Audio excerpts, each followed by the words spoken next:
Well, hello and welcome to AWN TableTalk. My name is Crystal Niehoff. I'm the owner and commander here at Army Wife Network.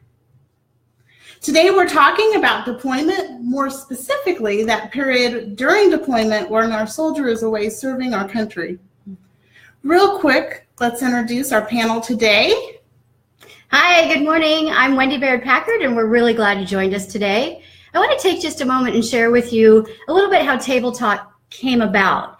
So we're just three girls that were volunteering in a particular area. Women, sorry ladies. Three women that were volunteering in a particular area, and one day we went to lunch and we sat and we chatted for hours, and then we realized that we liked doing that and going and chatting for hours, and we maybe wouldn't have had that opportunity to talk about areas in our life or situations that we've had or things like that. We just sat at lunch and we really talked, and that's how this came about.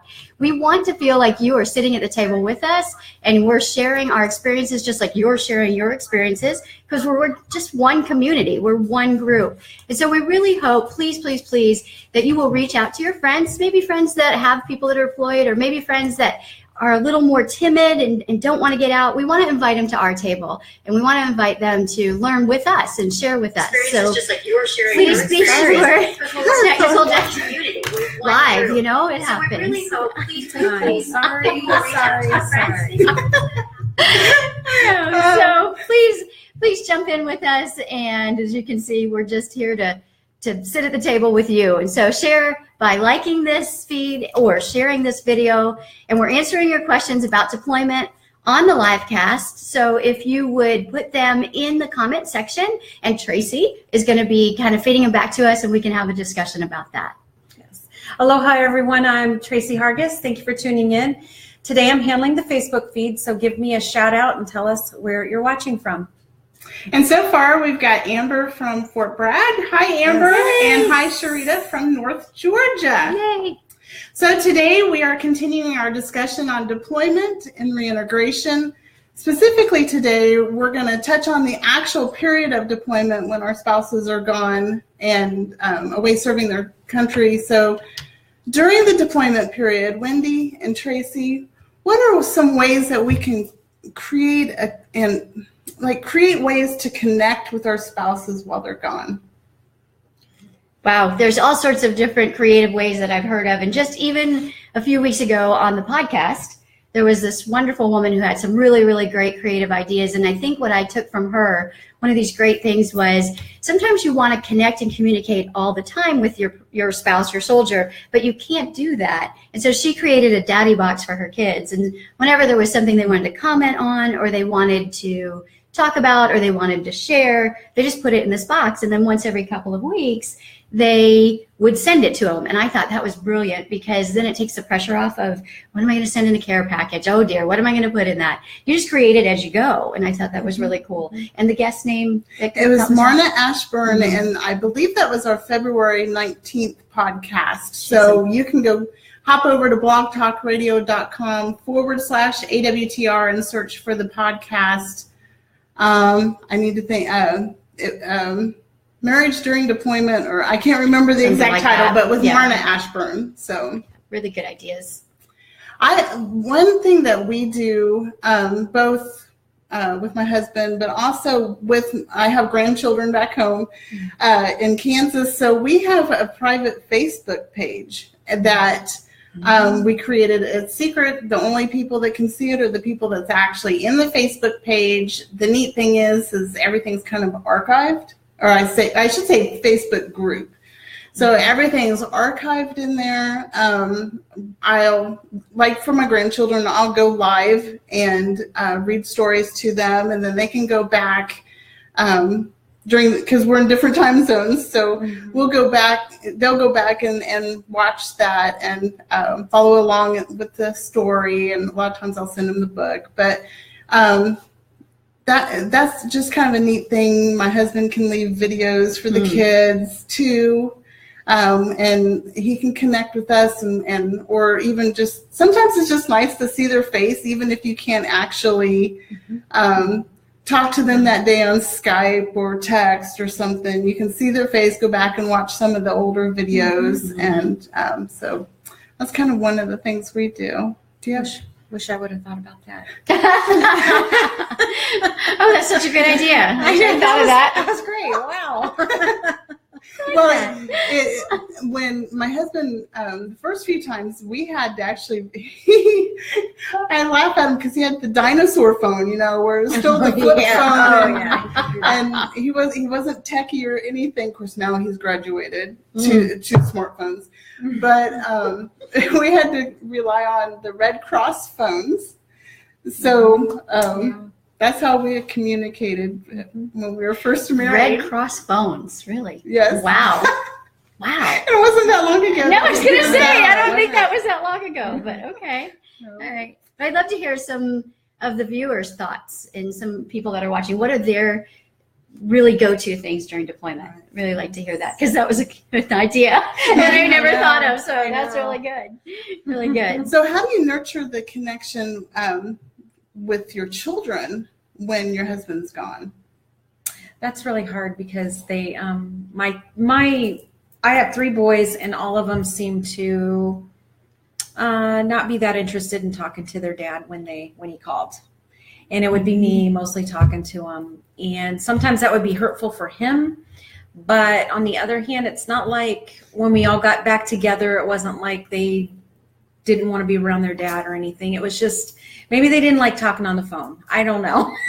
Yeah, for my sometimes it's just like they don't want to talk. The last time my husband was deployed, my son was a little bit older, like 16 or something, and he didn't talk to him a lot. Mm-hmm. But it doesn't mean that they didn't talk when they did talk. It just, I don't know. When you're a teenager, I think it just they talk when they want to talk. Yeah, my son was when my husband deployed last. He was 13, I think, something there. And he didn't care to communicate so much with him. It made him sad, and I didn't force it. He sure liked it when Dad sent him things, when he got things in the mail. Yes. And that's kind of how they communicated. He loved getting the postcards. He loved getting the letters. He wasn't really respondent. So I had to kind of relay, yeah, he loved the package he got today. I know he doesn't want to talk to you. Sorry. Yes. But he really loved it. Thanks for sending it. Right. So we would be kind of on that. So he kind of shied away from it too. He could compartmentalize that Dad was gone when he didn't talk to him. That communication verbal where he could just read or get the package, he was fine. So and that may be even a part of like the 5 love languages of finding out what your child's language is and how they would communicate for a long distance relationship like that. So that's awesome. And it can change from a child development standpoint. Those are all completely normal for kids. Ways they react. Your child may react differently with each TDY or deployment as they get older and learn different ways of coping. So it's all completely normal. So I think that's another thing to kind of, it's all pretty much normal. Really, the only thing to look out for, and that could almost be a whole show, is if they begin to really become withdrawn or act out in anger, there's some really good warning signs that you can find through Military One Source or Army One Source, or I need to think of the other website, but they've got some really good things to look for with children in deployment and how their reactions are. So my son, his middle school had a deployment group. And so he went to group once a week and they could talk about what was going on. And there was, there was 10 or 15 kids. All their parents were deployed at the same time. And they had the school resource officer, not the resource officer, what do you call them? Counselor? Mm-hmm. Yeah. Mm-hmm. And she led the group, and each week they did something different and then they would talk through their feelings and emotions, and that worked really well for him. So check for groups. Sometimes if you're on a base where there's a large deployment, they're going to have these groups for kids. Yes. It's really helpful. I remember one of my sons, he saw the MFLAC at the school. They had one at the school because I think there was a lot of military. So he was able to see her once a week, and he seemed to think it was wonderful. Yes. So my kid loved it because it just put him with his peers. It was his own, it was his people. Yes. You know, it wasn't mom, it wasn't dad, it was just other people. It also helped because he saw he wasn't the only one. And we talk a lot about that we're a whole community. You're not the only one going through this. Yes. You got to just deal with it, you know, so. Love Yeah. that. So what are some suggestions that you would give for spouses or even for the soldiers when they deploy, ways that they can stay connected with the kids? Or maybe, was there anything specific, like you had talked about the package that your husband would send home to your son? Is there anything else that you found that helped your kids? My husband would, he was like a big note card writer. And I know they are given these little cards that people make. I think women send a bunch of cards over so that they'll have something to pick up and they can just start writing on and sending. We had to go to postcards because my husband didn't want to write long letters, so he did postcards. Yes. It was super easy and super fast. Right. Yeah. And my husband would probably write some every week, and they would each go to each child so that they would look for something in the mail from their dad. Yep. And that was nice for them. And then they could sit and read it. And they think, even when my littlest was, he was like 3 or 4, he would write out images or like a heart and I love you. So he could guess and could figure it out. Try to figure it out like a puzzle. And those are the things my husband would do to connect with our children. So we had at Fort Carson, there's a YMCA right up the road. And if your child was under a certain age, they would make them a blanket. If they were a little older, like my son was a teen, and they made him a pillow. And I sent them 9 pictures, and they print the pictures on fabric. And then they made this giant pillow, which he still adores today. He still loves it. And I know everybody does the daddy dolls. Sometimes they're a little hard to find. But a lot of times, if you're at a large base, there's going to be these ladies that do these really cool things to support your family. You just got to kind of check and, ACS and different places like that. You can find them. Right. Had you ever heard anything like that on any of your bases? Yes, I have. Yeah. And the pillows and stuff, I've heard about that. So a lot of times, yeah, they're really, really cool. I love that pillow. It was comforting for him. Yeah. To see him. So yeah. My kids had the daddy dolls. Yes. So, yep. Yeah. Oh, neat. They're kind of harder to find now. Yeah, they are. Did they ever join, like I've seen, we never did this, but did they ever join like special celebrations or something through Skype, like Thanksgiving or anything like that, celebrating birthdays? We didn't, but I just think it's because that's the particular deployment just kind of missed a lot of things. It kind of came like right after the big holidays and then ended right before. So we didn't do a whole lot like that. I have somebody on here that said my kiddos have a stuffed animal that connects to an app that my husband can send messages through like a walkie-talkie. Oh, Get out. that's so neat. That's That is cool. neat. Where did Yeah. it come from? Hey, would you mind dropping a link to that in the comments so that anybody that's interested in that or us, Although, maybe for me? At a certain time, it could be creepy if it just started to talk. But I guess it was like, I'm here, talk. I don't know. But no, I think that would be adorable. That's awesome. I love that. Set up a bedtime routine. And that's really cool. And then also in the comment section, Sharita had posted the link to the podcast that Yay, Wendy Sharita. had mentioned. It's show number 639, but there's a link there if you want to follow that over after the show. So that's really great. That is Thank good. you so much. Now I want one of those. I know. I'm assuming you can get it through Toy Mail. Okay. Thank That's you, cool. Amber. Thank you, Amber. That's really helpful. Yeah. So, Wendy, what are some other things that you feel is important to consider during a deployment? We were talking about this earlier, and kind of setting up expectations before the deployment can really help in the communication department because you may expect them to speak to you every day, and they may be like, hey, I'm busy, I'll talk to you every week. And so it's kind of drawing that, what is the expectation? And then once they're kind of into their deployment for a couple of weeks, reevaluate the expectation and see, is this working for all of us? Because who knows, the dynamic could really, really change. So is it going to be every day that you talk? Is it going to be once a week? I know Tracy and I have strong opinions on how many times it should be, but it may not be for you. I'm kind of like, I'm not the one who wants to talk to him every day. And I think sometimes when you talk every day, you don't have a lot to talk about.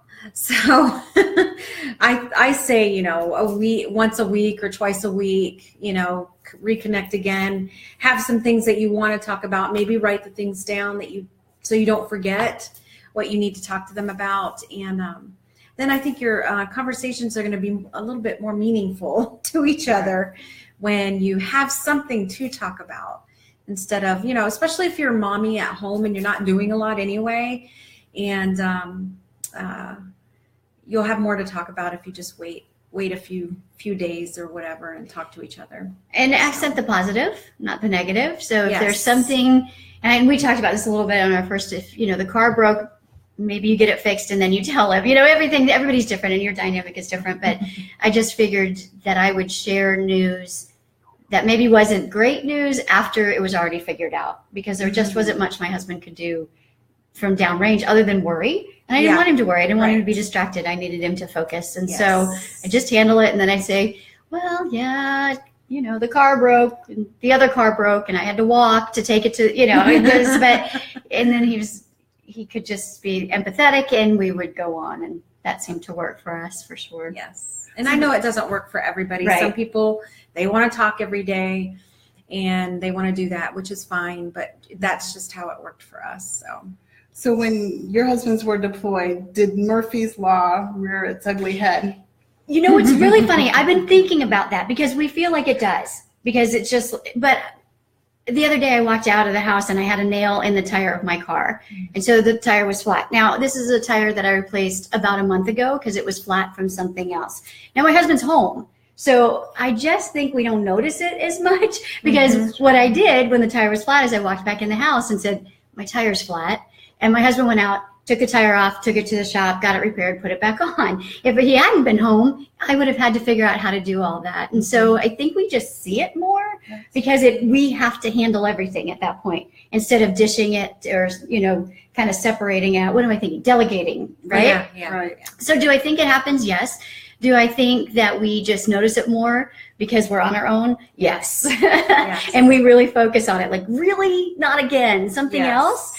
And it's just because it compiles. But I try to notice it's kind of a silly trick. When things go wrong when my husband is home, I'm like, oh, see, it does happen. Even when he's not deployed.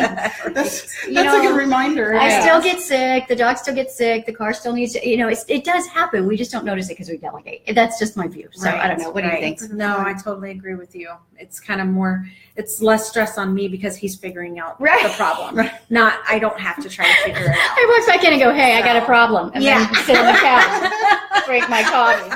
Got it? Thanks, babe. When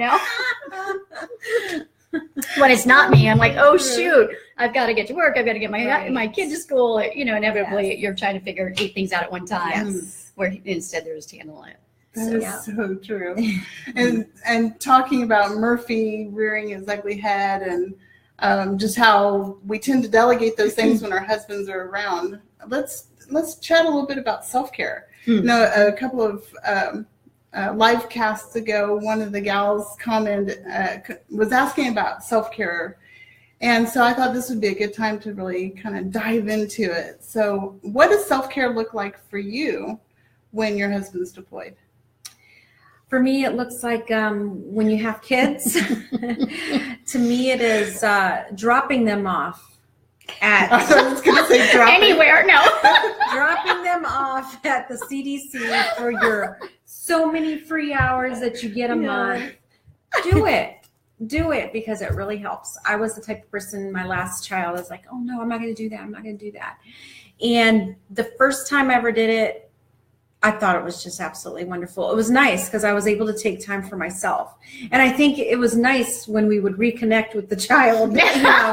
You're happy to see them. It's like, oh, great, I can do this another week. And and it would that helped me just to take a break for myself and do whatever I wanted to do, whether it was shopping or going to the gym or anything like that. Was having my child be watched by someone. So we had a saying in my house, and I'm not condoning or recommending by any means, but everybody's grown up. But we used my child. Remember, I said he was 13. He would know that I was particularly stressed, and he would look at me and say, "Mom, you need to go drink the wine and pet the dog." So I would just sit on the couch and pet my dog and watch a show with a little glass of wine, and my blood pressure would come down, and pet the dog. And he'd say, "Do you need to sit on the couch and drink the wine and pet the dog again?" And I'd be like, "No, I'm fine. It's okay." But really, what that is just take some time for yourself. Yes. However, whatever that looks like. Take the dog for a walk, or those children will sleep. Yes. And so take an hour after they go to bed and do something for you, not for the house, not for the kids to get prepared for the next day. I mean, do something just for you. If it's meditate or watch a show or exercise or do a craft, whatever, but just so you know that you're taking that time for you was really, really critical for me, because you can spend a whole lot of time worrying. And all your downtime, even if you don't have the kids with you, or you can spend a lot of time worrying, and you really have to just turn that off.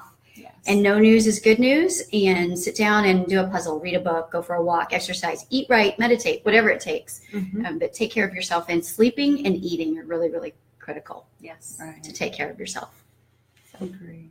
And staying active, but not active in that. I think we tend to view staying active as diving into all these clubs and responsibilities and volunteering and getting involved in all these groups and stuff, and then we burn ourselves out. And sometimes just staying active means taking a walk, putting the baby in the stroller and taking a walk, or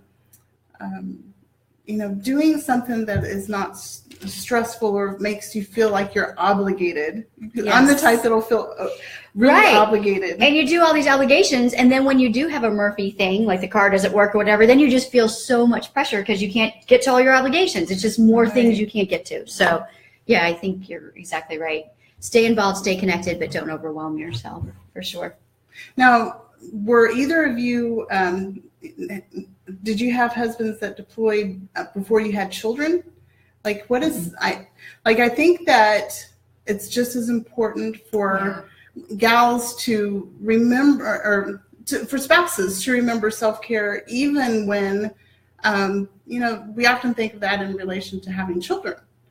And we all need self-care, whatever stage of life, whatever season we're in. So even before we have kids or after they've flown the nest, we still need to make time, because I think we do. We tend to, like I said, over-obligate. We want to nurture. We tend to feel that we need to do for others, especially, and I think it happens when our spouses are gone, because we're trying to fill the time and the loneliness. And sometimes and maybe for you, self-care means going out with friends, whatever self-care looks like for you, that's healthy and right.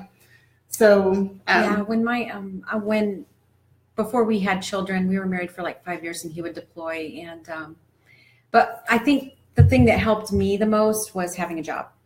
I worked every day, and that really helped me, and just to stay busy on the weekends and to do something. But that was I feel like working was a big help for me. So I would go to school. I was just going to say, it's such a great time to start something new. I wish I would have done that. Yeah. But I didn't. I worked instead. Maybe he'll deploy again. Yeah. I should have went to school. Yeah, I think that's great. Go to school, start something new. It's a great time to really work on you to be the best you can be. Really, something that maybe you don't have the time for when your spouse is home, right? To do something like that. Yeah, sports. So while your spouses were gone, did you all ever take extended vacations, or did you move back around your parents, or did you stay in the community, on post? There was one time I did move home, but when my husband was deployed, but most of the time I did stay at a post, and during a deployment, especially long ones and stuff, I did stay at a post. It's a great time to do it. I just felt like I wanted to, and we were settled there, so I didn't want to pick up everybody and move and come back, and we just stayed. I think it'd be a really great time to take a girls trip. because there's probably some other spouses around. Try Space A. Get somebody, somebody together and do some Space A travel and see how that works and play with that a little bit. Road trip when you're on the mainland. Yes, yeah. For us, it would be a half hour. So funny. Road trip, girls. Half hour. Pack your snacks. It's going to be a long one. We're going to the other side of the island. Yeah, not so great for us, but maybe for others that are on the mainland for sure. Yes. Right. Especially, I have my neighbor, God love her. She was no kids when they first moved to Germany, and they did all sorts of fun things. That's a cool place to be to travel. There's a lot of places to go and do, and so Oh yeah, that would be great. So we're hoping that ends up on our list someday. Yes. Maybe eventually. A couple of comments. Putting the baby in daycare a couple days a week so that she can get things done and just kind of prepare for the next week. And she says she even does this. Sherita says she does this even when he's not deployed. Great idea. Yes. So, that's a good point because we often think about needing to do that during deployment, and that's okay.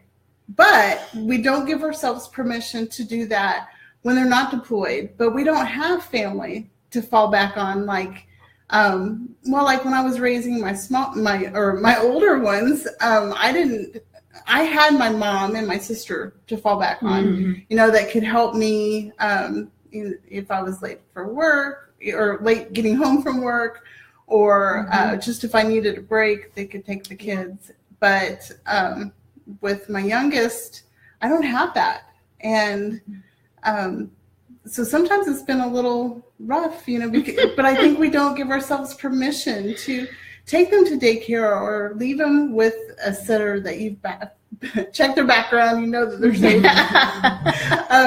Just a little side note there. But I think that we need to do that for ourselves because we need time away. And self-care, going back to self-care a little bit, also, like I've said before, it's sort of like when you're on an airplane and the stewardess is telling you that when if we're in an emergency and the oxygen mask falls down, you put the oxygen mask on yourself first before you put it on your child or the person next to you.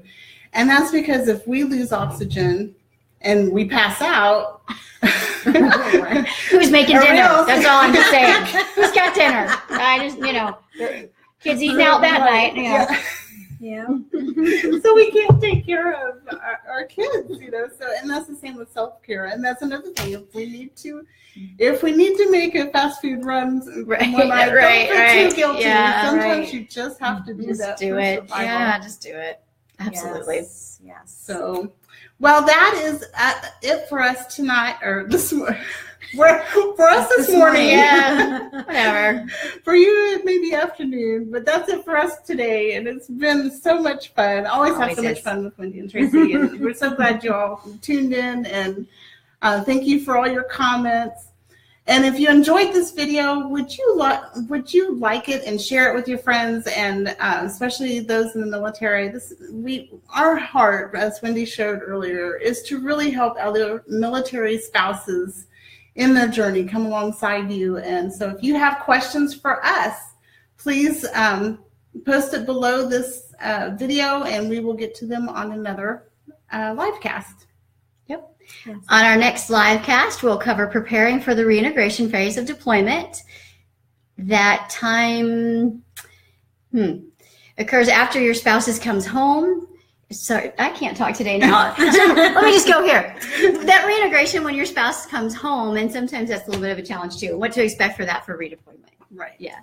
If we didn't get to your questions today, we'll work to get them answered for you on our next AWN Table Talk. Have a topic you would like us to cover in the future on AWN, just leave a comment or email us at info@armywifenetwork.com and let us know. We'd love to hear from you. Wendy, Tracy, and I hope you'll join us again for our next AWN Table Talk on Friday, March 16th. This time it'll be at 3:30 Eastern or 2:30 Central. Hawaii here does not observe the time change, so we're staying the same time. Yay. But it will change things on your end of it. So In the meantime, be sure to subscribe to our weekly e-newsletter to stay up to date on the latest blog posts from our expert and experienced bloggers, upcoming Army Wife Talk Radio show guests, and AWN TableTalk dates and topics. All of our e-news subscribers also receive a free monthly printable created just for you. Army Wife Network is your interactive empowerment for Army Wives, by Army Wives. Thanks for watching.